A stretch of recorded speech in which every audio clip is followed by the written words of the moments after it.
नमस्कार, मैं हूं आपके साथ प्रिया। आप देख रहे हैं आर पब्लिक 24 इंडिया न्यूज। आज की खबरों की शुरुआत कुछ इस प्रकार।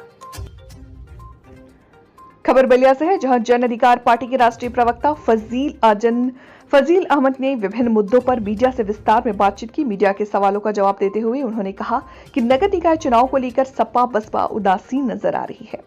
उन्होंने कहा कि अब देश में गैंगवार राजनीति हो रही है। उन्होंने कहा कि कोई जाति के नाम पर गैंग बनाकर तो कोई क्षेत्र के नाम पर गैंग बनाकर राजनीति कर रहा। उन्होंने कहा कि देश की राजनीतिक पार्टियां संविधान के हिसाब से देश चलाना नहीं चाहती। उन्होंने दावा किया है कि देश का संविधान बहुत मजबूत है और इस पर लगातार हमले हुए, लेकिन कोई इसे कमजोर नहीं कर सकता। उन्होंने अतीक अहमद हत्याकांड पर पूछे गए सवाल पर कहा कि ये हत्या सरकार की सुरक्षा के घेरे को तोड़ की गई है। ये बड़ा सवाल है। उन्होंने कहा कि इस तरह की घटनाएं होती रही हैं क्योंकि राजनेता देश को संविधान के हिसाब से नहीं चला रहे हैं। उन्होंने कहा कि ऐसी घटनाओं से ही देश ने 2 प्रधानमंत्री खोया, फिर भी लोग सबक नहीं ले रहे। उन्होंने कहा कि अपराधी को खत्म करने का निर्णय अदालत लेती है, सरकार या पुलिस नहीं ले सकती।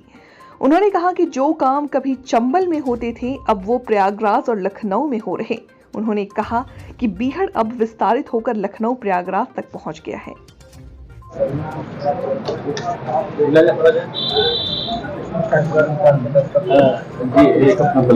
मैं फजील अहमद, जन अधिकार पार्टी का मैं राष्ट्रीय महासचिव प्रवक्ता हूँ। जी, जिस तरह से निकाय चुनाव की सरगर्मियां थी, नामांकन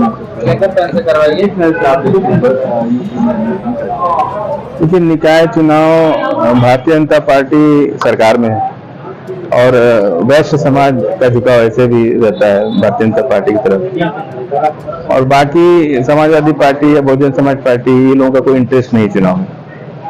ये लोग केवल खाना पूर्ति कर रहे हैं, इसलिए भारतीय जनता पार्टी ही का जलवा चल रहा है।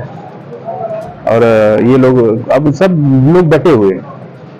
मुसलमान अपनी पार्टी तय कर लिया है, दलित अपनी पार्टी तय कर लिया है। देश की जनता की, भारत की बात करने वाला लोग कम बचे। अब भारत की राजनीति जो है गैंगवार राजनीति हो गई। 2 जातियों 3 जातियों का गैंग बना लीजिए, इससे कुछ होना नहीं है। विकास की बात करने से कुछ फायदा नहीं है। ये एक सिस्टम बन चुका है, उसी सिस्टम में सबको आना है। और उत्तर प्रदेश में निकाय चुनाव हो रहा है, कोई रिजल्ट सबको पता है क्या आने वाला है। जिस तरीके से अतीक अहमद और क्या इसका भी असर निकाय चुनाव में पड़ेगा? देखिए, निकाय चुनाव में इसका कोई असर नहीं पड़ना, मुझे नहीं लगता कि पड़ेगा, क्योंकि मुसलमानों की ना तो कोई पार्टी है ना कोई लीडर है, तो वो क्यों पड़ेगा। और अतीक अहमद का जो घटना घटी है, ये तो चंबल में पहले भी होता था। अब चंबल लखनऊ इलाहाबाद तक पहुंच गया, इतना ही फर्क पड़ा है। पहले चंबल में होता ना, हम लोग कहते थे चंबल में होता है इसे, अब वही चंबल लखनऊ और इलाहाबाद तक पहुंच चुका है। इसका विस्तार हो रहा है, लेकिन दुख इस बात का है कि सरकार जहां चंबल को, जैसे हम संविधान से देश चलना चाहता है, संविधान की बात करते हैं, तो फिर चंबल पे लाके खड़ा कर देते हैं ये लोग। बात संविधान की जब करते हैं तो संविधान की बात कीजिए ना, देश संविधान से चलना चाहिए। और वो अपनी जाति के लोगों को मारे हैं, ये उनकी जाति के लोगों को मारे हैं। आखिर हम लोग तो योगी जी से उम्मीद करते हैं कि कानून का राज कायम करेंगे, लेकिन यदि हत्या करके ही कानून का राज कायम किया सकता है तो ये तो अतिशयोक्ति होगी या अच्छा नहीं लग रहा है ये चीज। अब उनको कोई दिक्कत नहीं है भाई, मुसलमान जो समाज के लोग हैं वो लोग कह रहे हैं कि मुसलमानों को मार रहे हैं, तो सरकार की तरफ से तो कोई स्पष्टीकरण नहीं आ रहा है। किसी को मारने का अधिकार जो है अदालत को है ना, तो फिर अदालतें बंद कर दीजिए। ये बात तो सब लोग बोल रहे हैं, तो अब इस पर हम ज्यादा चर्चा करना नहीं चाहते। तो जिस तरह से दिन दहाड़े शूट कर दिया जाता है सुरक्षा के बीच, तो क्या कहेंगे इस मामले? सर, इस देश ने 2 प्रधानमंत्री खोया है। इंदिरा गांधी जी तो अपने ही बंगले में मार दी गई, राजीव गांधी जी पब्लिक के बीच में उड़ा दिए गए। हमेशा इस देश में कानून की बात तो करने वाले लोग ही गैर कानूनी काम कर रहे हैं। इस देश ने 2 प्रधानमंत्री खोया है। कैसे खोया? तो क्या हम उसी श्रेणी में सबको खड़ा कर दें? तो क्या कोई बदलाव नहीं हुआ? 89-90 में इंदिरा गांधी के बाद, राजीव गांधी के बाद आज तक कोई परिवर्तन हम नहीं देखना चाहते। आखिर एक देश की जनता, सभी जात धर्म मजहब के लोग कब चाहेंगे कि संविधान का राज देश में, या संविधान से कैसे देश चलेगा? कौन लाएगा वो संविधान का देश? आप तो एक खत्म करने के लिए एक व्यवस्था खत्म कर रहे हो, व्यवस्था को बनाएगा कौन? सवाल इस बात, ये तो सरकार का बहुत बड़ा फेलियर है ना। ये तो सरकार के ऊपर एक चैलेंज है। एक अपराधी आया और आपकी सुरक्षा घेरे को मार के चला गया। सवाल अतीक अहमद का नहीं है, सवाल सरकार की सुरक्षा घेरे का है कि सरकार अक्षम है किसी को सुरक्षित करने में। नहीं तो सरकार ही फांसी लगा दे, क्या दिक्कत है? चौराहे तो सरकार है, गोली मार दे, पुलिस वालों को सारा अधिकार दे दिया जाए, न्यायालय बंद कर दिया जाए। ये तो सरकार का फेलोरेंस है, बहुत बड़ा नेग्लिजेंस है ये कि सरकार किसी को सुरक्षा देने में सक्षम नहीं है। और है भी, हर आदमी रात को देखिए 9 बजे लोग दरवाजा बंद कर लेते हैं। अब चोरी होने पर थाने में जाइए तो कहता है कि ताला क्यों नहीं बंद किया, चोरी कैसे हो गया आपका मोटर? ये सब सुनना पड़ता है, कोई चीज नहीं चलता है, देश जैसे चल रहा है उसे चलता रहेगा। तो जिस तरीके से देखा है कि शराब कांड को लेकर दिल्ली के मुख्यमंत्री अरविंद केजरीवाल से पूछताछ की जा रही है और सीबीआई मुख्यालय बुलाया गया, इन सभी प्रकरणों को आपकी तरह देखिए, अरविंद केजरीवाल का मसला अलग है। शराब कांड और ये सब चीजें जो हैं, देश में एक ही जगह थोड़ी शराब कांड हो रहा है, पूरा देश ही हो रहा है। लेकिन उस पर अरविंद केजरी सब देखिए, ये मैंने आपसे कहा कि गैंगवार राजनीति शुरू हो गई देश के अंदर। स्वर्गीय चंद्रशेखर जी इसी हमारे जनपद के प्रधानमंत्री थे, उन्होंने उस समय 89-90 में देश की जनता को आगाह किया था। तब मैं बहुत छोटा था, तो उन्होंने कहा था कि देश की राजनीति गैंग पॉलिटिक्स की तरफ जा रही है, यानी 2 जातियों का गैंग, 3 जातियों का गैंग, कुछ क्षेत्रीय लोगों का गैंग, कुछ माफियाओं का गैंग, कुछ ठेकेदारों का गैंग, कुछ नेताओं का गैंग, सब गैंग ही काम कर रहा है।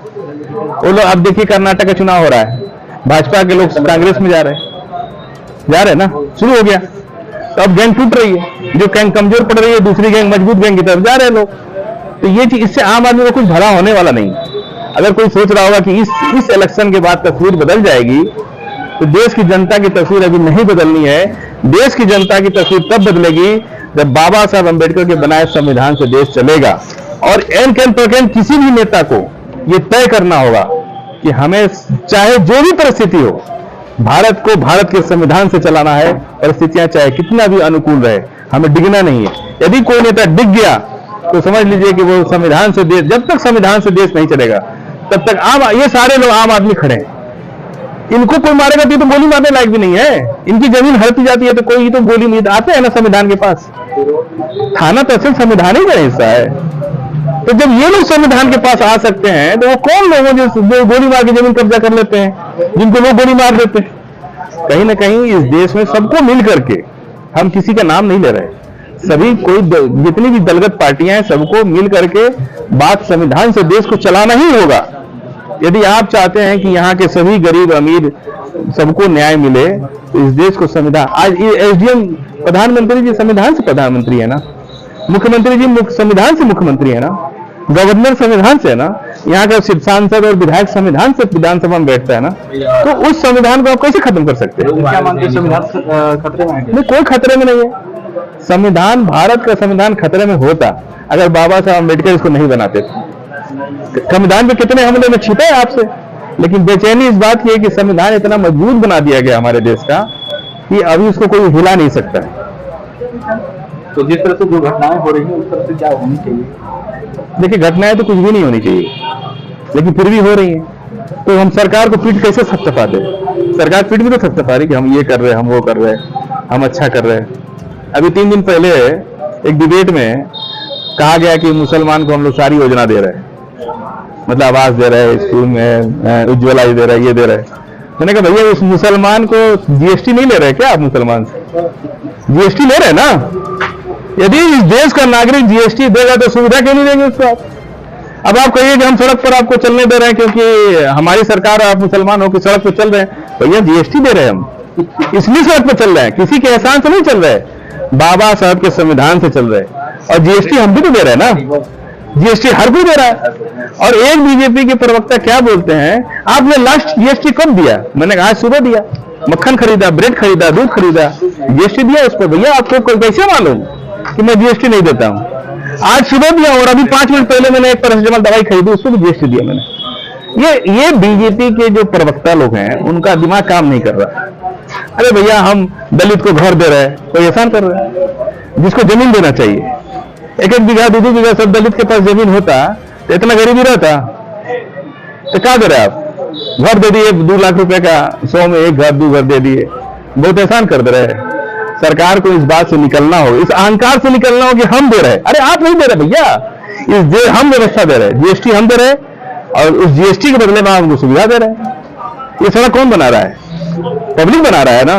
किसके पैसे से बन रहा है? 20 लाख 30 लाख रुपए की चाय पीते हैं मंत्री लोग।